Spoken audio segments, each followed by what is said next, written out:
if a major incident, a major terrorist incident like 9/11, maybe even on a smaller scale, happens, then a major part of your population will be disenfranchised. They will be carted off to Guantanamo, to other places without legal recourse.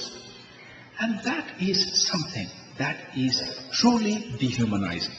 But even worse than that is the thought, and I will end very shortly, of a nuclear explosion in one of America's cities. I don't believe that is out of the realm of possibilities. Nuclear weapons are becoming easier and easier to make.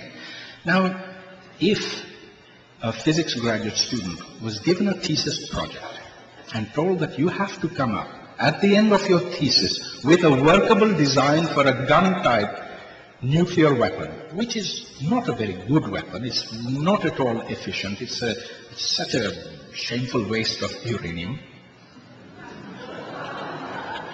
Nevertheless, I have no doubt that he would be, or she would be able to come up with such a design. The problem is the fissile material, but you know how much fissile material there is that you need to make a bomb. A uranium bomb needs a core which is of about 25 kilograms in weight. That's what they call a grapefruit. And a plutonium bomb needs 5 kilograms. Each reactor in the world contains hundreds of tons of fissile material, which can in principle be reprocessed to obtain plutonium. Enriched uranium is all around, particularly in the ex-Soviet Union countries. There are thousands upon thousands of nuclear weapons lying there in the garbage dumps. Even if those weapons cannot be directly used, they can be mined for the material contained within them, the uranium or the plutonium. And so we are entering a new century of terror.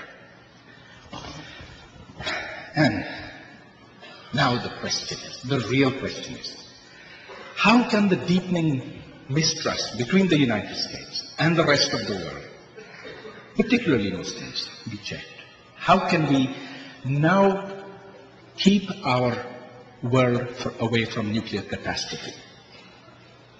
I don't have a formula. I don't think anybody has a credible formula, but there are certain necessary things, obvious things that need to be done urgently.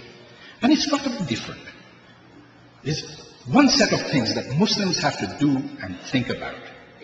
And let me tell you what I think those ought to be. Well, first of all, get rid of this paranoia which exists among Muslims that the United States is responsible for all their ills and all their evils and all their problems. That is not true. Their failures are internal. For 700 years, Muslims have produced virtually nothing in the way of knowledge, of enlightened thought, of science, of art. Very different from the preceding 500 years, where they were the only civilization that was producing these things.